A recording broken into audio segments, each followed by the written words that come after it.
राकेश जी, पिछली वीडियो में आपने बताया तो उसके बाद भी मैं जानना चाहता हूँ कि आपका जो संगठन था थर्ड फ्रीडम मूवमेंट, उसका विलय हुआ इंडिया अगेंस्ट करप्शन में। तो इस इंडिया अगेंस्ट करप्शन में तो बहुत बड़ा आंदोलन हुआ था, तो उसके बारे में भी आप चरणबद्ध तरीके से थोड़ा विस्तार से मैं जानना चाहता हूँ आपसे। देखिए, दिल्ली में जिस समय ये आंदोलन हुए, शुरुआत कर रहे थे, तो थर्ड फ्रीडम मूवमेंट के रूप में हमारे पास लोग भी काफ़ी थे और हमारा दिल्ली में काम बहुत था, सब लोगों से संपर्क जमे हुए थे दिल्ली में। और इंडिया अगेंस्ट करप्शन का जो सेंटर थे अरविंद या अग्निवेश जी भी थे शुरू में, उन सबसे भी हमारा संबंध था ही पहले से। अरविंद भी युवा भारत के समय से हमसे दो एक बार मिल चुके थे। तो इन आंदोलनों को जब ये शुरुआत हो रही थी तो हमने महसूस किया कि चूंकि ये बड़े आंदोलन पैदा किए जा रहे हैं, निगाह रख रहे थे हम, तो देखा जाएगा, सहयोग करेंगे, क्या परिस्थिति बनती है। तो शुरुआत में तो हम इनका पहली जो मीटिंग थी उसमें हमें बुलाया अग्निवेश जी ने 30 जनवरी को। कॉमनवेल्थ गेम के खिलाफ रामदेव और अरविंद दोनों साथ थे, और श्री श्री रविशंकर भी थे, और भी देश भर के लोग थे, किरण बेदी भी थी। लेकिन वो रिपोर्ट दर्ज कराने गए थे जब हम नहीं थे। लेकिन 30 जनवरी के प्रोग्राम में अग्निवेश जी संचालन कर रहे थे, रामलीला ग्राउंड पे एक मीटिंग हुई थी, उसमें उन्होंने हमें बुलाया था। लेकिन हम लोग सुबह से विनायक सेन की गिरफ्तारी से खिलाफ लाल किले से एक जुलूस निकाल रहे थे, तो इसलिए हम लोग उसमें रहे। शाम के समय हम पहुंचे मेधा पाटकर के साथ, मेधा पाटकर भी उस जुलूस में थी। तो उस मीटिंग को हमने देखा, काफ़ी लोग थे, रामदेव के लोग अधिक थे। और उस मीटिंग में अग्निवेश जी ने अरविंद को इंट्रोड्यूस किया कि भाई अब जो लड़ाई चलेगी करप्शन के खिलाफ, उसके सेनापति नौजवान अरविंद है। तो ये 30 जनवरी की बात थी। 2011।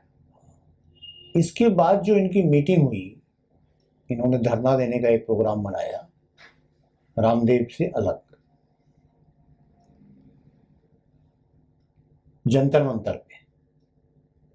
उसके लिए जो इन्होंने प्रेस कॉन्फ्रेंस की, तो हम दिल्ली में थे, तो स्वामी अग्निवेश के साथ हम भी प्रेस कॉन्फ्रेंस में गए, वहाँ मुलाकात हुई इन लोगों से। अगले दिन उन्होंने धरने में बैठने का निर्णय था, प्रेस कॉन्फ्रेंस में अरविंद मिला। फिर वो राजघाट से प्रदर्शन हुआ और जंतर मंतर पे धरने में बैठ गए। इस समय तक हम इंडिया अगेंस्ट करप्शन की टीम में शामिल नहीं थे, लेकिन हम अग्निवेश जी के कारण वहाँ मौजूद थे, और अग्निवेश जी का घर कार्यालय बनाया गया, क्योंकि बाहर धरना चलता है तो सभी आंदोलनों का सेंटर अग्निवेश जी का, चूंकि पीछे घर है, कार्यालय है, वहाँ हो जाता है। वहाँ हम बैठते उठते ही थे, अग्निवेश जी से हमारे क्लोज संबंध थे इस मामले में। तो धरने पे तो इनका बहुत सख्त हिसाब था, मंच पे कौन जाएगा कौन नहीं जाएगा, बड़ा अच्छा अनुशासन बना रखा था। लेकिन वहाँ हम लोगों ने निर्णय लिया कि इनके समर्थन में हमारे साथी अगर बैठना चाहें तो बैठ जाएं। तो मंच से नीचे गोपाल राय, जो हमारे तीसरे स्वाधीनता आंदोलन के दूसरे संयोजक थे, हम भी संयोजक थे, वो भी संयोजक थे, जगमोहन सिंह थे, अरोड़ा जी थे, ईश्वर चंद्र त्रिपाठी थे, वो अपने कुछ साथियों को लेके समर्थन में बैठ गए। इस तरह से कुछ इंडिपेंडेंट लोग भी बैठ गए समर्थन में, तो काफी संख्या में लोग बैठ गए वहां समर्थन। अब मंच पे जो भी कुछ होता था, उसके बाद पीछे जब बैठते थे तो हम भी इनके साथ बैठे होते थे, क्योंकि अग्निवेश के कार्यालय में ही बातचीत होती थी। तो आंदोलन खैर वो सफल हुआ, कमेटी बनाने की बात आ गई। कमेटी की काफ़ी रस्साकशी रही अग्निवेश जी के यहाँ, कौन कमेटी में रहेगा कौन नहीं रहेगा। शांति भूषण जी, प्रशांत भूषण, दोनों के नाम तय हुए, किरण बेदी कुछ नाराज थे, सब होता रहेगा। लेकिन अगले दिन जब धरना समाप्त करने की बात आई, तो उससे पहले भाषण देने की बात हुई, तो ये हुआ कि नीचे से एक आदमी भाषण दे, दिलवाया जाए। तो हमने मनीष से गोपाल राय के नाम को कह दिया, तो गोपाल राय ने वहां भाषण दे दिया। और उसके बाद जब धरना अचानक समाप्त हुआ, आदेश आ गया सेक्रेटरीट से, गजट हो गया, गजट हो गया, उसका इंतजार करा गया अगले दिन सरकारी घोषणा का। जब गजट हो गया, अग्निवेश जी लाए वो, तो अरविंद बहुत खुश हुए, गले मिलने लगे। पहली जीत थी, पहली खुशी थी। तो उसके बाद नीचे बैठे हुए लोग नहीं उठे धरना समाप्त करने के बाद। तो अरविंद ने कहा मेधा जी से, भी उन लोगों को आप उठाए। तो मेधा जी ने कहा ये सब लोग राकेश जी के, राकेश जी चाहेंगे तो उठेंगे। तो मैंने कहा मेरे अगर लोग हैं भी तो तुम्हारे आश्वासन से उठेंगे ना, तुमसे नाराज हैं तो अरविंद को जाना पड़ेगा। तो मैं तो नहीं जाऊंगा, अरविंद जाए, मेधा जी जाए। तो वो लोग गए और वो मान तो लेना ही था, कोई ऐसी आग्रह तो था नहीं, मान लिया गया। लेकिन उस आंदोलन के बाद जो कोर कमेटी बनाने की या और लोगों को जोड़ने की बात आई, वो उसमें हम लोगों की भूमिका बन गई सीधे। फिर इस आंदोलन के सपोर्ट में एक मीटिंग हमने ऑर्गेनाइज कर दी, जिसमें देश भर के लोगों को बुला दिया। वो आर्य समाज के अग्निवेश जी के कार्यालय था, उस कार्यालय पे देश भर के लोगों को, जेपी मूवमेंट के लोगों को बुला दिया सपोर्ट के लिए। उसमें अरविंद भी आए, अन्ना भी आए और प्रशांत भूषण भी आए। तो वो तालमेल थोड़ा आगे बढ़ गया। फिर कार्यकारिणी बनाने की बात आई इन लोगों की। तो उसके लिए भी हमने, पहले मेधा जी इस आंदोलन का समर्थन नहीं कर रही थी, तो अरविंद बहुत चिंतित थे कि मेधा जी समर्थन करेंगी नहीं। तो हमने कहा करेंगे। हमने मेधा जी को बुलवाया वहाँ पे, और मेधा जी ने फिर आंदोलन में रहना स्वीकार करा। तो इस तरह से हम अरविंद को बाकी देश भर के लोगों की सपोर्ट दिलाने की कोशिश कर रहे हैं। अब इसी दौर में रामदेव जी भी दिल्ली कार्यक्रम के लिए अपनी उसमें लगे हुए थे। गोविंदाचार्य जी ने एक मीटिंग बुलाई थी वहाँ पे रामदेव के। तो गोविंदाचार्य जी ने हमें भी उस मीटिंग में बुलाया था। लेकिन हम जो है, अरविंद का आंदोलन निपटने के बाद तुरंत वो मीटिंग थी, तो हम पहले अपने घर आए क्योंकि इतने दिन से घर से बाहर थे। उसके बाद उस मीटिंग में आखिरी दिन पहुंचे। लेकिन गोविंदाचार्य जी ने हमें वहाँ सब लोगों से मिलवाया और वहाँ जेपी मूवमेंट के प्रतिनिधि के तौर पे हमारा भाषण। ये हमारी रामदेव जी से मुलाकात हो गई। अब रामदेव जी बोले भाई आप दिल्ली में, आपका बहुत काम है सुना है, आप हमें सहयोग करिए। तो उनके जो व्यक्ति थे जयदीप, उनसे बात तय हो गई कि वो दिल्ली आएंगे तो हम उन्हें सहयोग देंगे। तो जयदीप दिल्ली आ गए, हम उन्हें भी सहयोग दिया। तो उनके लोग छोटे छोटे कार्यक्रम मोहल्लों में कर रहे थे। तो हमने कहा यार इन कार्यक्रमों से कुछ नहीं होगा, एक मार्च हो जाए भगत सिंह, कहाँ जहाँ लगा हुआ है शहीद भगत सिंह पार्क से लेकर राजघाट तक, तो वो मार्च थर्ड फ्रीडम मूवमेंट कर देगा आपकी सपोर्ट में। तो हमारे 200-250-300 लोग इकट्ठे हो जाते थे, उन्होंने वो मार्च कर दिया। तो जयदीप और इन सब पे बहुत प्रभाव पड़ा कि दिल्ली में हम लोगों की शक्ति भी है और हम इस तरह एक कार्यक्रम कर सकते हैं। तो रामदेव से भी हमारा रिश्ता बन गया। फिर वो रामलीला ग्राउंड पे बैठने के लिए जब कोशिश कर रहे थे तो भी हमारी सलाह वाला ले रहे थे। तो उससे क्या हुआ कि अरविंद के जब ये मालूम पड़ा तो थोड़ा सा उनको संशय हो गया कि हम रामदेव जी के साथ हैं या उनके साथ हैं। तो थोड़ा सा दूरी और पास के बीच का एक अंतर्द्वंद संशय का बन गया थोड़ा सा। लेकिन भाई हम तो आंदोलनों के साथ थे, हमें कोई इससे खास मतलब तो था नहीं। तो रामदेव जी ने जब अपना अनशन लगाया, अपना वो प्रोग्राम करा रामलीला ग्राउंड पे, तो हम रामदेव जी के साथ उसमें शामिल हो गए। तो हम रामदेव जी के प्रमुख लोगों में तो नहीं थे, लेकिन फिर भी हम कुछ बड़े काम कर रहे थे। जैसे जिस दिन रामदेव को कैबिनेट मंत्री रिसीव कर रहे थे इतने बड़े गेटअप में, प्रणब मुखर्जी उन्हें लेने गए थे और वो दिल्ली आए, तो उस दिन उनके कार्यालय पे हमारे साथ कुलदीप नैयर और बीडी शर्मा थे, जिनसे हमने रामदेव की वार्ता कराई। तो ये हिंदूवाद नहीं है, ये राष्ट्रवाद की बात है। और भारत राष्ट्र के लिए काम करना है, तो BD शर्मा और कुलदीप नैयर ने उनसे वैचारिक बातें की, तो ये काम इस लेवल का तो हम कर ही चुके हैं उनके लिए।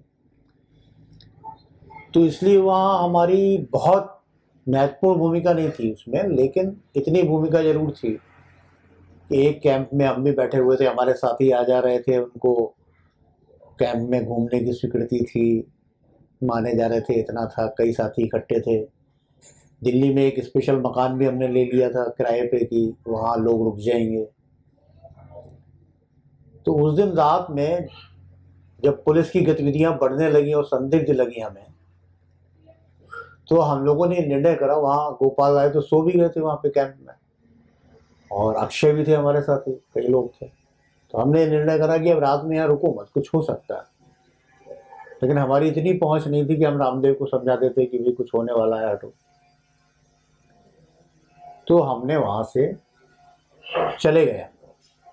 रात में जब इन पे लाठीचार्ज हो गया, सब हो गया, तब जयदीप का फोन आया कि राकेश जी क्या करना चाहिए। तो हमने कहा कि जंतर मंतर पे इकट्ठे होने की कॉल दे दो। तो जंतर मंतर पे इकट्ठे होने की कॉल रात में चल पड़ी कि जो लोग रामलीला मैदान से बाहर आ गए हैं वो लोग जंतर मंतर पे सुबह इकट्ठे हो गए, और सुबह को हम लोग जंतर मंतर पहुंच गए। बहुत पुलिस थी, जंतर मंतर पे रुकने नहीं देती लोगों को, और लोग अधिकतर बंगला साहब में पहुंच गए थे। कुछ लोगों की चोटें भी लगी हुई थी, सब लोग बंगला साहब में पहुंच गए। अब हमने जिन लोगों से तय करा था जंतर मंतर आना है, वो आए नहीं जंतर मंतर। तो हम फिर बंगला साहब गए, मालूम पड़ा रामदेव रात में पकड़ लिए गए थे, और रामदेव कहाँ है किसी को पता नहीं है। तो बंगला साहब से हमने कोशिश की कि भाई चलो जंतर मंतर, तो लोग जाने को तैयार नहीं, उनकी लीडरशिप ने रोक दिया। खैर ये अंतर्द्वंद चलता रहा। फिर हमने कहा चलो राष्ट्रपति को एक ज्ञापन तो दे ही देते हैं। तो हमारे साथ जो 50-100 लोग थे, हम लोग राष्ट्रपति को एक ज्ञापन दिया, क्योंकि जब हमने कहा कि जंतर मंतर पे तो गिरफ्तारी देंगे, फिर हमने कहा बंगला साहब से गिरफ्तारी देंगे, तो पुलिस तो पूरी मुस्तैद थी जी, कारें वो बसें आके खड़ी हो जाती थी, गिरफ्तारी देंगे तो ले ली जाएगी। रामदेव को पता नहीं था उस समय। शाम को 2 बजे करीब मालूम पड़ा कि रामदेव पुलिस की हिरासत में है और हरिद्वार पहुंचाया जाएगा। अब मैंने अरविंद को फोन किया कि भाई ऐसा ऐसे लाठीचार्ज हुआ है, आप लोगों को भूमिका लेनी चाहिए। तो अरविंद ने मुझे महाराज सदन बुलाया। महाराज सदन पे जाके बातचीत हुई, अन्ना हजारे वहां पे थे। ये बात तय हो गई कि अन्ना हजारे शाम को घायलों से मिलने जाएंगे, और अन्ना हजारे को लेके मनीष वहां बंगला साहब गए, उन लोगों से मिले। तो ये एक भूमिका बन गई कि दोनों आंदोलनों के बीच एक थोड़ा सा समन्वय। अब इसी तरह से दोनों आंदोलनों की परिस्थितियां बनती रहीं। अब रामदेव की इस घटना के बाद रामदेव ने एक बार अलग से बुलाया एक मकान पे, बोला आप अच्छी रणनीति है, ये है वो है, आप मेरा सहयोग दो। बल्कि हम हरिद्वार गए थे, बुलाया कि आप हरिद्वार ही गए थे, वहां फिर बातचीत हुई, तो हमने उन्हें कहा कि हम सहयोग देंगे। और बाद में वो दिल्ली में आए तो उन्होंने हमसे बातचीत की अलग से बुला के कि आप हमें सहयोग दो। लेकिन उससे पहले की घटना जो है, वो घटनाक्रम दिल्ली में घटित हो गया था कि अरविंद एक टीम भी बना रहे थे, लेकिन हमारे बारे में थोड़ा संशय में थे। लेकिन अब जो इन्होंने कॉल दे दिया था लोकनायक जयप्रकाश के, उस पर इकट्ठे होंगे लोग लोकमाल के लिए, सरकार से जो जॉइंट कमेटी बनी थी उससे हट गए थे सब लोग, इस्तीफा दे दिया था। और 16 अगस्त को कार्यक्रम करने की घोषणा कर दी थी। तब हम जो है दिल्ली पहुंच के 2-3 दिन पहले, अरविंद की प्रेस कॉन्फ्रेंस थी इन लोगों की, वहां पहुंच गए। तो अरविंद ने हमसे कहा कि आप सुबह को, क्योंकि आंदोलनों का अनुभव तो हमारे पास था, ये सब लोग जानते हैं, तो उसका महत्व तो था ही। तो उन्होंने कहा कि सुबह को आप उस जगह आ जाना, अन्ना जी ठहरे हुए हैं, शायद गिरफ्तारी हो जाएगी, कुछ होगा, जो भी कुछ होगा। तो हम सुबह सुबह वहां पहुंच गए। अब वहां पे जो है 1-2 घंटे बैठे रहे, बातचीत होती रही। फिर हम थोड़ा नीचे जाने के लिए, परिस्थिति देखने के लिए, बाहर पुलिस भी मौजूद थी, मयूर विहार में घर था, प्रशांत भूषण का मकान था, वहाँ सब लोग ठहरे हुए थे और लोग भी आए। पुलिस जो है उस मकान में आई, हमें ही मिले सबसे पहले पुलिस वाले, और हमसे पूछा तो हमने कहा हाँ इस मकान में आई, तो वो अंदर गए। तो वहाँ मैंने एक बात देखी कि उन्होंने अन्ना जी से बात करी, और बात करने के थोड़ी देर बाद ही कहा अन्ना जी से आपको हमारे साथ चलना पड़ेगा। तो अन्ना जी की ये क्वालिटी देखी मैंने कि वो बहुत सहजता से तैयार हुए, उठे और साथ चल दिए उन्होंने, यानी गिरफ्तारी देने में जरा भी उनका संशय नहीं था। अब वो जब चले गिरफ्तारी देने तो उनके पीछे अरविंद और दूसरे लोग भी चले गए, और थोड़ी दूर बाद उन्हें भी जीप में बैठा लिया गया। सब प्रमुख लोग ये आंदोलन के, मतलब अरविंद और मनीष जी सब लोग वहाँ गिरफ्तार हो गए। अब हम और राजगोपाल जी बचे। राजगोपाल जी भी इम्पोर्टेंट आदमी थे उस समय तक आंदोलन में। तो हमने और राजगोपाल जी और एक बाघेला जी थे गोवा के, 3 लोग बचे उस मकान में। अब हम तीनों ने सोचा कि यहाँ से क्या करा जाए, चलो प्रशांत भूषण से बात करते हैं, आगे की रणनीति बनाई जाए। तो हम तीनों गाड़ी में प्रशांत भूषण के घर की ओर चल दिए। तो वहाँ से प्रशांत भूषण रास्ते में मिल गए। उन्होंने कहा कि मैंने सब लोगों को जीपीएफ में बुलाया गांधी पीस फाउंडेशन में। हम लोग गांधी पीस फाउंडेशन पहुँच गए। वहाँ सब लोगों की बैठक हुई, जितने लोग थे। गोपाल राय को भी हमने बुलवा लिया फ़ोन करके, यहाँ आ जाओ। वहाँ एक कार्यक्रम तय हुआ कि ये देखा गया कि दिल्ली में बहुत लोग आए, जयप्रकाश पार्क पे गिरफ्तारी हो रही है, रेलवे स्टेशनों पे गिरफ्तारी हो रही है। तो परिस्थिति को समझ के हमने ये प्रोग्राम लिया कि भाई डॉक्टर विश्वास के नेतृत्व में दिल्ली यूनिवर्सिटी में गिरफ्तारी दी जाए, जाके दिल्ली यूनिवर्सिटी के पास, और शाम को 4 बजे मेट्रो स्टेशन पे गिरफ्तारी दी जाए प्रगति मैदान में। और अगले दिन जो है बोट क्लब पर स्वामी अग्निवेश के नेतृत्व में गिरफ्तारी दी।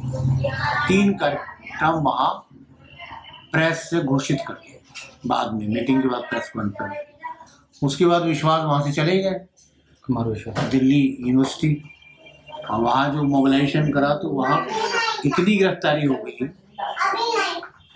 कि उनका यशवंत स्टेडियम शायद भर गया।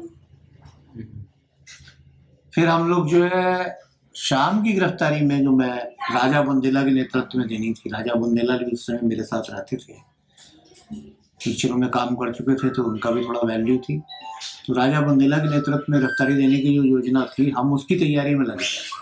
हमारे लोग जहाँ जहाँ ठहरे थे वहाँ से उन्हें ला के, और ये कोशिश की कि सब लोग 4 बजे पहुँचे गिरफ्तारी की। तो शाम को 4 बजे जब हम पहुँचे प्रगति मैदान मेट्रो स्टेशन पे गिरफ्तारी देने, तो वहाँ जो हमने सीन देखा उसको देख के लगा कि यह आंदोलन बहुत बड़ा जन आंदोलन बनने जा रहा है। यानी लोग आ रहे थे, गिरफ्तारी दे रहे थे। हमारे पहुंचने से पहले ही इतने लोग पहुंच गए थे कि कई बसों में लोग बैठ के गिरफ्तारी दे के जा चुके थे, और लगातार बसें आ रही थी और लोग इकट्ठे थे, बैठते जा रहे थे।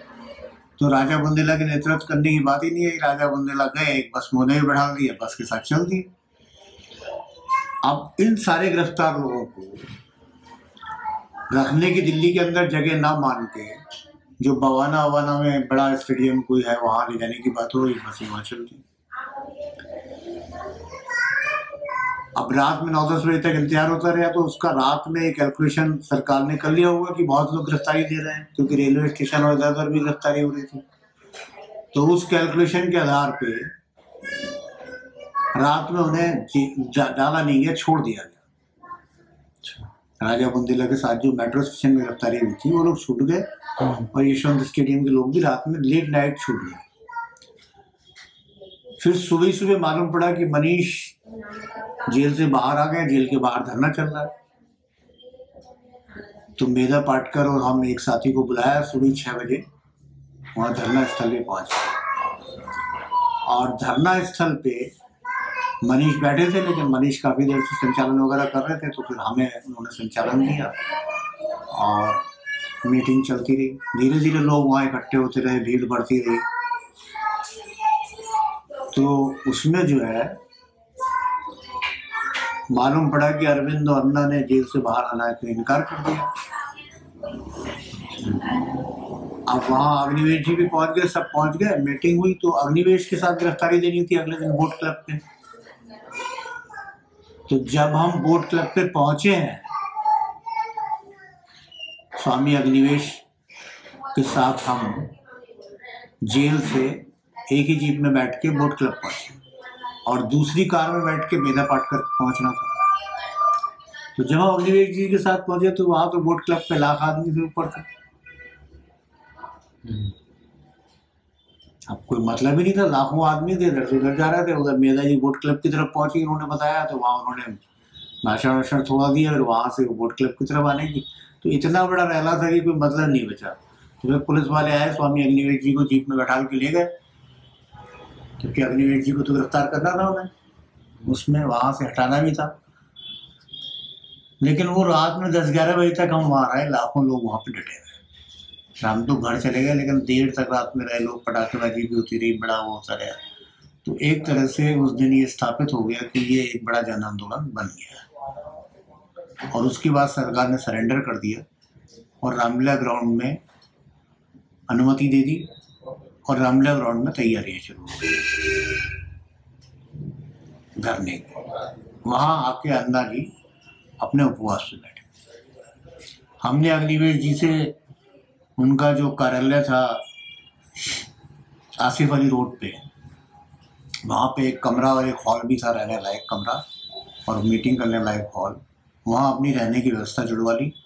उसके ऊपर उन्होंने खाने पीने की व्यवस्था भी जोड़ दी। तो इस तरह हम, गोपाल राय और बाघेला जी और एक साथी मृत्युंजय जो राजगोपाल जी के साथी थे, हम 4 लोग वहाँ उस कमरे में रहे। तो वहाँ से मैं आने जाने में आसानी रहती थी, किसी को आराम करना है, कुछ करना है। तो इस तरह से रामलीला ग्राउंड में वो आंदोलन चला। और उस आंदोलन के अंत में अन्ना जी के साथ एक समझौता सरकार ने प्रस्तुत किया। तो उसके लिए कहा गया कि 2 लाइन में कुछ बात लिख दीजिए। तो 2 लाइन में जब अरविंद से बातचीत हुई तो ये बात हमने लिखवा ली, जनता के पक्ष की। यानी सरकार डिबेट चला रही थी, क्या चारे चैनल में चल रही थी कि लोकपाल में सीबीआई को शामिल कर दिया जाए, स्वतंत्र कर दी जाए सीबीआई। दूसरी डिमांड ये उठ रही थी कि लोकपाल में प्रधानमंत्री को भी इसके दायरे में लिया जाए। तो ये माना जा रहा था कि ये वातावरण जो बन रहा है, इससे ये टीम जो मांगेगी वो इस तरह की कोई बात मांगेगी। क्योंकि किरण बेदी चाहती थी कि भाई सीबीआई स्वतंत्र हो जाए और कुछ लोग चाहते थे कि प्रधानमंत्री इसके दायरे में आ जाए। लेकिन संयोग से अरविंद को हम ये बात समझाने में कामयाब हो गए कि इसमें लिखो लोकपाल के अंतर्गत लोकायुक्त, और लोकायुक्त के साथ सिटीजन चार्टर और सब चीजें लागू। यानी एक इस तरह की बात बन गई कि अगर वो इम्प्लीमेंट होती तो ब्लॉक के स्तर पे बैठालना पड़ता लोकायुक्त के प्रतिनिधि को और जनता शिकायतें करती। तो हम जानते हैं जनता तो शिकायतें करती और रिश्वत बंद हो जाती, क्योंकि उसमें रिश्वत वापसी का नियम था, दंड का नियम था। तो एक न्यायालय जनता के इतना पास आ जाता गांव के और उससे तुरंत निर्णय देना था। तो इससे व्यवस्था प्रवर्तन का एक बड़ा सहयोग मिलता। तो ये बात जो स्वीकृत हुई 2 लाइन की, वो जब कैबिनेट में गई, विलासराव देशमुख आए थे समझौता कराने, ऊपर गई कांग्रेस में, तो उन लोगों ने भी वो स्वीकार कर ली। बस थ्रू द एप्रोप्रिएट मैकेनिज्म उसमें एक शब्द लिख दिया गया। तो उस पे अन्ना जी का अनशन समाप्त हो गया और इस आंदोलन का एक बड़ा वो बन गया, इंडिया अगेंस्ट करप्शन का आंदोलन। और इसके बाद अन्ना जी के गांव में मीटिंग बुलाई गई, वहाँ एक कोर कमेटी घोषित की गई, जिसमें हम भी थे, गोपाल राय भी थे और सुनीलम भी थे और 10-15 देवेंद्र शर्मा थे और बाकी अरविंद के साथ संजय सिंह और जो लोग आज दिखते हैं वो सारा ग्रुप थे। मेधा पाटकर भी थी। तो ये सब कमेटी बनी। इस कमेटी के साथ इंडिया अगेंस्ट करप्शन अपने स्टेप्स में आगे बढ़ता रहा। अन्ना आंदोलन, दिल्ली के बोट क्लब पे जो भीड़ थी, उसने उसे एक जन आंदोलन दिखा दिया। और जो अगस्त में आंदोलन हुआ उसमें अन्ना की बात, जो 2 लाइन का संदेश हम लोगों ने भेजा, उसको जब पूरी संसद ने स्वीकार करा और मान लिया, तो ये विजय जो है एक तरह से बहुत बड़ी जीत के रूप में सामने आ गई। अब ये आंदोलन लोकपाल को लेकर चलता रहा, इसमें विभिन्न दौर आए और एक कोर कमेटी के सदस्य के रूप में उन दौरों में विभिन्न भूमिकाएं हम लोग निभाते रहे, है ना। और कोई खास बात उसमें इस रूप में नहीं है कि सरकार पर दबाव डालने की कोशिशें होती रहीं और कभी विपक्षी पार्टियों के साथ जंतर मंतर मीटिंग करी गई, कभी किधर करी गई, लेकिन इसमें अंत में जो बात शुरू हो गई, लोकपाल तो बनाया नहीं सरकार ने, आश्वासन देने के बावजूद भी, इतनी बात करने के बावजूद भी लोकपाल तो बना नहीं। तो अचानक इसमें बातचीत शुरू हो गई हमारी कोर कमेटी में पार्टी बनाने को लेकर। अब पार्टी बनाने को लेकर जब बातचीत शुरू हुई तो अन्ना जी इसके साथ नहीं थे और हम लोगों ने भी इसका विरोध करा, किरण बेदी भी इसके समर्थन में नहीं थी, लेकिन ये पार्टी बनाने की बात कोर कमेटी में चर्चा में आने लगी तो लगभग एक बार ये बात तय थी कि कमेटी की पार्टी बनाई जाए। इस पे मत भी लिए गए, सबके मत भी लिख लिए गए, तो हम 5-7 लोग अलग रहे, बाकी लोगों की मेजोरिटी हो गई कि पार्टी बनाई जाए। लेकिन उसी समय एक सदस्य थे शमीम काजमी साहब, वो एक वीडियो बना रहे होंगे बैठे बैठे मीटिंग में, जैसे आजकल लोग बना लेते हैं, तो उसका विरोध हो गया, तो वो नाराज होकर बाहर चले गए प्रेस के सामने, उन्होंने विरोध कर दिया, तो वो बात उस दिन टल गई। फिर हिमाचल में इलेक्शन लड़ने की बात थी, वो बात लगभग खत्म हो गई। दोबारा जब मीटिंग हुई तो दिल्ली में इलेक्शन लड़ने की बात आई और उसके लिए एक बात हुई कि भाई आमरण अनशन पे बैठा जाए, दिल्ली में लोकपाल बनानी है, इस बात को लेके बैठा जाए। तो उसके बाद ही एक रामदेव जी का कार्यक्रम होने वाला था, तो मैंने मीटिंग में ये बात कही कि अभी रामदेव जी का कार्यक्रम है, अक्सर वो सपोर्ट देने आते हैं, आप ऐसा मत करो। लेकिन ये लोग माने नहीं और कोर कमेटी की निर्णय होके और वो कार्यक्रम हुआ। उस कार्यक्रम में जब 2-4 दिन उपवास पर रहने के बाद तबीयत थोड़ी सी खराब होने लगी, तो ये सवाल आया कि भाई अस्पताल ले जाएगी सरकार उठा के।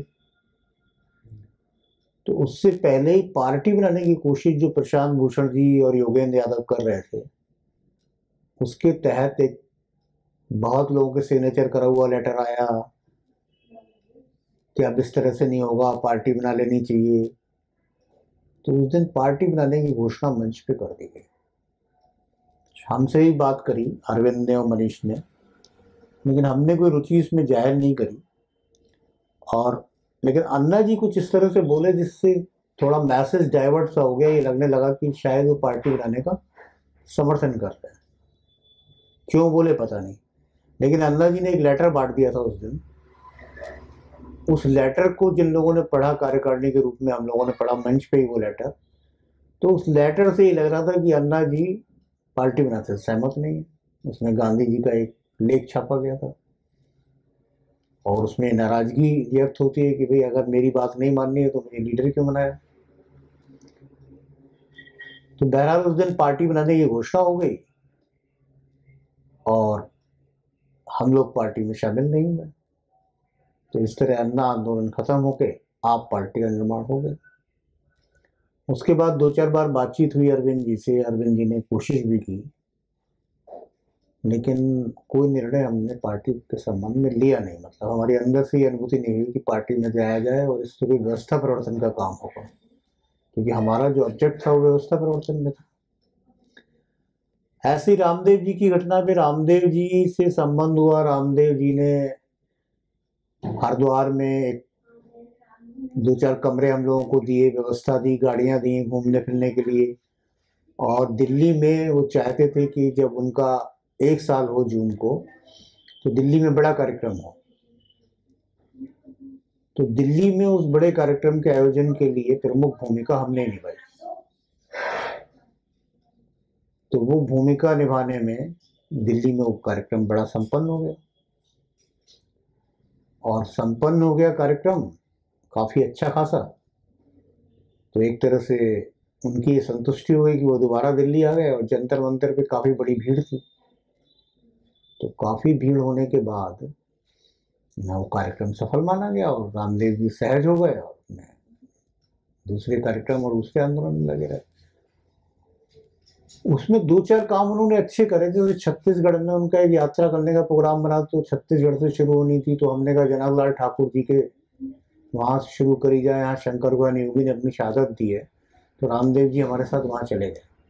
वहाँ पहली मीटिंग हुई यात्रा उनकी शुरू होने की, और वो एक तरह से शंकर गुहा योगी का क्षेत्र था, मजदूरों का क्षेत्र था, तो मजदूर वर्ग के बारे में भी रामदेव जी वहाँ पे पॉजिटिव बोले और बातचीत हुई।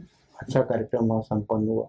इसी तरह से एक बार इंडियन इस्लामिक कल्चरल सेंटर है दिल्ली में, वहाँ पे एक कार्यक्रम हुआ, मुसलमानों ने आयोजित करा। उसमें रामदेव जी ने विचार रखे। तो रामदेव जी की छवि जो है एक भारतीय राष्ट्रवादी के रूप में सामने आ रही थी, वो हिंदूवादी नहीं नजर आ रहे थे। उसमें भी उन्होंने अच्छा स्टैंड लिया, मुसलमानों के पक्ष में सही बोलते थे, आर्य समाज की बात करते थे। एक बार इंटेलेक्चुअल्स की मीटिंग की गई कॉन्स्टिट्यूशन क्लब में, जो हमने आयोजित कराई, जिसमें कई प्रसिद्ध गांधीवादी आए, रामजीत सिंह वगैरह आए, कुलदीप नैयर भी थे, बी.डी. शर्मा थे, और अच्छे से बातचीत उसमें हुई। और किसान आंदोलन के लोग भी थे, मजदूर आंदोलन के लोग भी थे। तो इस तरह से रामदेव जी के साथ भी एक साल तक विभिन्न मीटिंगें और कार्यक्रम चलते रहे। लेकिन अंत में जो उनका कार्यक्रम था, उस कार्यक्रम में वो जो है उन्होंने पूरी ताकत लगाई कि भी रामलीला ग्राउंड में उतने लोग एकत्रित नहीं हुए जितना वो चाहते थे। संख्या ही नहीं बढ़ी, क्योंकि बीजेपी नहीं चाहती थी कि रामदेव पार्टी बनाए। बीजेपी जब चाहती थी कि अगर रामदेव फेल होंगे तो हमारे पास आ जाएंगे, और वही हुआ। फिर रामदेव जी ने आखिरी दिन मंच पे जब नेताओं को बुलाया तो बीजेपी वाले आए, और फिर उसके बाद रामदेव जी, जब आचार्य बालकृष्ण की गिरफ्तारी हुई, तो उसके बाद रामदेव जी गुजरात चले गए, और एक तरह से साफ हो गया कि वो बीजेपी में शामिल होंगे। तो हमने उनसे कहा कि भाई शुरू में बातचीत हुई थी कि आप बीजेपी में अगर जाएंगे तो हम लोग साथ नहीं रहेंगे, तो हमारा उनका साथ खत्म हो गया। लेकिन रामदेव आंदोलन में और अन्ना आंदोलन में, दोनों में एक साथ एक महत्वपूर्ण भूमिका हमने निभाई। लेकिन दोनों का आशय जो है लास्ट में वो बीजेपी में चले गए पार्टी में, और उन्होंने अपनी पार्टी बना ली। और जो भारत की जनता की राष्ट्रवादी आकांक्षाएं थी वो इन दोनों आंदोलनों से पूरी नहीं। अच्छा राकेश जी, इसमें मेरा एक सवाल है आपसे कि मुझे जो लगता है, जो मेरी समझ के अनुसार मेरा ये सवाल है कि क्या ऐसा नहीं था इस पूरे आंदोलन में, इंडिया अगेंस्ट करप्शन में, कि कांग्रेस की जो सत्ता थी सेंटर में, उसे गिराने के लिए क्या ये आंदोलन नहीं रचा गया था? क्योंकि इससे अंततोगत्वा कुछ हुआ तो है नहीं। देखो, आंदोलनों के बारे में जहाँ तक मैं समझता हूँ कि आंदोलन यानी जनता का व्यवस्था के खिलाफ एक आक्रोश। अब वो आक्रोश कहाँ और कैसे और किन घटनाओं से पैदा होता है ये अलग सवाल है। लेकिन अगर वो पैदा होता है तो उसमें एक परिवर्तनकारी व्यक्ति को, जो परिवर्तन पसंद करते हैं, व्यवस्था बदलना चाहते हैं, उन्हें अपनी भूमिका निभानी चाहिए, क्योंकि वही एक दिन परिवर्तन की ओर जाएंगे। आंदोलन अगर परिवर्तन की ओर नहीं जाएंगे तो उनकी भूमिका सीमित होके ये हो जाती है कि वो सत्ता में जो पार्टी है उसे हटा दें, दूसरी पार्टी आ जाए। अब जयप्रकाश जी ने आंदोलन करा, संपूर्ण क्रांति का नारा भी दिया, इतनी बड़ी व्यवस्था परिवर्तन की बात थी, लेकिन अंत कहाँ हुआ? एक विपक्ष की आपस में मिला के एक सरकार बना देना, जनता पार्टी, कांग्रेस को खत्म करके। तो ये होता ही है, सीमित रूप से सरकारें हटती हैं, और जब भी ये बड़े रूप में हो जाएगा, क्रांतिकारी शक्तियां ज्यादा हो जाएंगी, तो क्रांति हो जाएगी। क्रांति और उसमें ज्यादा अंतर थोड़ी है, रास्ता तो यहीं से बनेगा ना, आंदोलनों से। तो जो लोग आंदोलनों से दूर खड़े रहते हैं, जनता लड़ाई के मैदान में होती है, लोग नए नए राजनीतिक हो रहे होते हैं, और हम दूर खड़े होकर उसको आलोचना करते रहते हैं, क्योंकि हम ज्यादा जानते हैं कि आंदोलन कैसे पैदा हो रहा है, इसका क्या हो। जब हम दूर खड़े हैं तो हमसे तो कोई जुड़ेगा नहीं। परिवर्तन कैसे करेंगे ऐसे लोग? तो जो लोग परिवर्तन की बात करते हैं और ये कहते हैं कि मेरे शुद्ध विचार फैलने से आंदोलन हो जाएगा, उनको फिलोसफिकल कैटेगरी में दार्शनिक राजनीति माना जाता है। और ऐसे लोग कभी सफल नहीं होते हैं। 100, 50, 1000, 2000 तक पहुंचते हैं, उसके बाद खत्म हो जाते हैं। तो ये तो आंदोलनों में जाना है। अब सवाल ये है कि उस समय जो भी सत्ता पक्ष होता है उसके विरोध में आंदोलन होता है। अब आज बीजेपी सत्ता पक्ष है, तो अरविंद और रामदेव को छोड़ दीजिए, लेकिन अरविंद और रामदेव के साथ जो हमने आंदोलन करा, उन्होंने सपोर्ट दिया, हमारे लोगों ने आलोचना भी करी, लेकिन जिन्होंने आलोचना करी क्या वो भूमि अध्यादेश के आंदोलन पे जब हम बीजेपी के खिलाफ बोले तो साथ आ गए? नहीं आ गए। उन्हें तो अपनी आलोचना करते रहना। अब भूमि अध्यादेश के खिलाफ आंदोलन देश में पहला ऐसा आंदोलन था जो बीजेपी के खौफ में समाज बढ़ा हुआ था, उसके बीच में ये आंदोलन प्रकट हो गया। अब वो आंदोलन हमने चलाया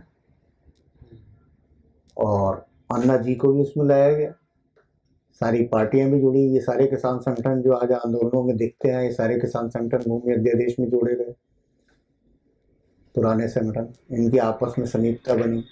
लेफ्ट पार्टियों के किसान संगठनों को भी उसी समय जोड़ा गया, नहीं तो ये दूर रहते थे। और भूमि अध्यादेश समाप्त करना पड़ा। जो भी प्रक्रिया 3-4 साल चली, 3 बार आया, लेकिन तीनों बार समाप्त करना पड़ा। और अन्ना जी से लेके योगेंद्र यादव तक तरह तरह के लोग आए और आंदोलन हुए। हम सबके साथ शरीक रहे, सबको जोड़ते रहे। तो इसी तरह से परिवर्तन की प्रक्रियाएं घटित होती है। आंदोलनों में तो जाना ही होगा। अब आज किसान आंदोलन में जो भी परिवर्तन करना चाहता है वो इस किसान आंदोलन में ना रहे और इससे दूर बैठा रहे, तो परिवर्तन कैसे करेगा? उसका क्या रास्ता है? कोई रास्ता नहीं है। अच्छा राकेश जी, इसमें आपने थोड़ा सा जिक्र किया था कि रामदेव जी दोबारा रामलीला मैदान पे गए और भीड़ इतनी नहीं जुट पाई। ये प्रकरण आप थोड़ा विस्तार में बताएंगे, क्या था मामला? देखिए, रामदेव जी के साथ ये तय हुआ था कि 9 अगस्त को भारत छोड़ो आंदोलन दिवस के दिन वो एक बड़ा आंदोलन करेंगे रामलीला ग्राउंड में। हम लोग भी सहयोग दिया और उन्होंने उसमें पूरी ताकत लगाई। अच्छा। लेकिन एक तो जैसे मैंने बीच में जिक्र करा कि 25 जुलाई को अरविंद उपवास पे बैठ गए, अरविंद और मनीष और गोपाल राय। अच्छा, ये 2011 या 12? नहीं, लास्ट है 13-14 जो भी। 13। अच्छा, ठीक। तो ये उपवास पे बैठ गए। अब हमने जब इसकी मीटिंग हो रही थी उस समय ये बात कही कि आपके आंदोलनों में रामदेव जी का सहयोग हम दिलवा देते हैं, मिलता है। तो रामदेव जी जब 9 अगस्त को आना चाहते हैं तो आप ना आए। लेकिन ये लोग माने नहीं, कार्यकारिणी ने उन्होंने अपना प्रोग्राम करा। 25 जुलाई को इन्होंने धरना शुरू करा, 26 जुलाई को जनता नहीं आई, तो ये लोग बहुत परेशान हो गए और इन्होंने हमसे बहुत खुशामद करी कि रामदेव जी को लाओ। और रामदेव जी के लोग रामदेव जी को आने नहीं देना चाह रहे थे। तब भी बहुत मेहनत करके हमने रामदेव जी को तैयार किया कि कोई भी आंदोलन हो हमें साथ देना चाहिए जैसा हम सोचते हैं। तो रामदेव जी आए और कैप्शन भी जो लगा टेलीविजन पे, ये लगा रामदेव आए भीड़ लाए। अच्छा। तो अरविंद की पार्टी बनाने का जो कार्यक्रम था उसमें भी भीड़ जुटी रामदेव के कारण, लेकिन वो जंतर मंतर पे था, थोड़ी सी भीड़ ज्यादा दिखाई देती है। तो जब रामदेव भी वहां पे आ गए तो उसके बाद लोग थोड़ा सा बढ़ गए संख्या में, फिर उन्होंने वहां पार्टी बना दी। तो एक थ्रिल सा समाप्त हो गया। ये समाप्त होने के बाद क्या हुआ, 9 अगस्त को जब मीटिंग हुई रामलीला ग्राउंड में तो उसमें 8-10 हज़ार लोग आए। लेकिन 10,000 से 1 लाख हो जाए, 2 लाख हो जाए, इसकी जो कोशिश की रामदेव जी ने उसको फ्लॉप कर दिया गया, कि उनका मैकेनिज्म तो बहुत तगड़ा था लेकिन उनका जो नीचे का स्ट्रक्चर था उसमें अधिकतर आरएसएस के लोग घुसे हुए थे। तो क्या हुआ कि रामदेव जी के चाहने के बावजूद भी उन्होंने नीचे से इतनी तैयारी नहीं करी कि लोग इतने भेजे जाएं कि ये मर जाए। तो इसलिए वो कार्यक्रम तो आरएसएस और बीजेपी ने मिलकर रामदेव जी का फ्लॉप करा दिया। और राजनीति बड़ी विरोधात्मक होती है। रामदेव जी पार्टी ना बनाए, रामदेव जी ज्यादा ताकतवर ना बने, ये कोशिश थी बीजेपी की, और रामदेव जी बीजेपी में चले गए। कांग्रेस की कोशिश थी कि रामदेव पार्टी बना लें, अच्छा। जिससे अगर इलेक्शन हो तो बीजेपी के वोट बैंक पे फर्क पड़े।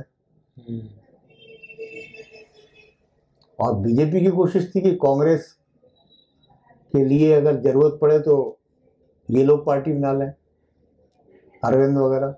अच्छा। ऐसा उल्टा खेल चल रहा था। तो आरएसएस तो दोनों आंदोलनों में थी निचले ग्राउंड पे। बीजेपी के लोग भी इच्छुक थे कि आंदोलन हो। विवेकानंद इंटरनेशनल संस्था, जो अजीत डोभाल और ये सब लोग हैं, ये सेंटर भी आंदोलनों के पक्ष में था। तो विभिन्न शक्तियां तो आंदोलन में लगी थी, कांग्रेस सरकार हटानी थी, उनका उतना लक्ष्य था। बातें व्यवस्था परिवर्तन की जा रही थी, भारतीय राष्ट्रवाद की जा रही थी।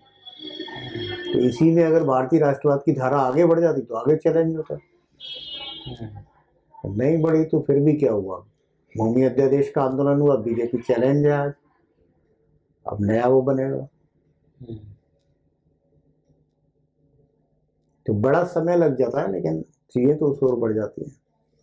अब भारतीय राष्ट्रवाद का प्रश्न तो चर्चा में है, और बीजेपी का राष्ट्रवाद जो नकली था, जो एक्सपोज हो चुका, एक भी राष्ट्रवादी काम तो करा नहीं। तो एक नहीं, तो अभी क्या ऐसा नहीं हो रहा कि राकेश जी, कोई भी राष्ट्रवाद का नाम लेता है तो उसे घोषित कर दिया जाता है कि ये बीजेपी वाला होगा? हाँ, हमें भी घोषित कर देते हैं, लेकिन ये जो है ना, ये एक बहुत से लोगों का टैक्ट है कि लेवलाइज कर दो, जिससे विचार को ना सुना जाए। जैसे कोई आपको कम्युनिस्ट कह देगा तो आप क्या विचार कर रहे हैं इसको नहीं सुन रहा, उसने मान लिया कि आप ये विचार रखते हो। ऐसे ही राष्ट्रवाद कहा तो उसने लेवल चिपका दिया बीजेपी का, तो अब आपकी बात नहीं सुनेगा कि आप गांधी के राष्ट्रवाद की बात कर रहे हो, जो बीजेपी से दूर दूर तक जिसका कोई रिश्ता। लेकिन हमारे सामने सवाल नहीं, हमारे सामने सवाल ये है कि पूरे भारत की जनता की एकता चाहिए, तभी तो लड़ाई होगी। और वो एकता मनोवैज्ञानिक होनी चाहिए, यानी दिल से एक दूसरे को चाहे, तभी तो लड़ाई होगी साम्राज्यवाद से। हमारे सामने एक क्वेश्चन है, तो इसके लिए तो भारतीय राष्ट्रवाद आएगा। महात्मा गांधी ऐसे व्यक्तित्व हैं और उनके कार्य और उनकी विचार इस तरह के हैं जो भारतीय राष्ट्रवाद को पुष्ट करते हैं, तो इसको लेके खड़ा करना पड़ेगा।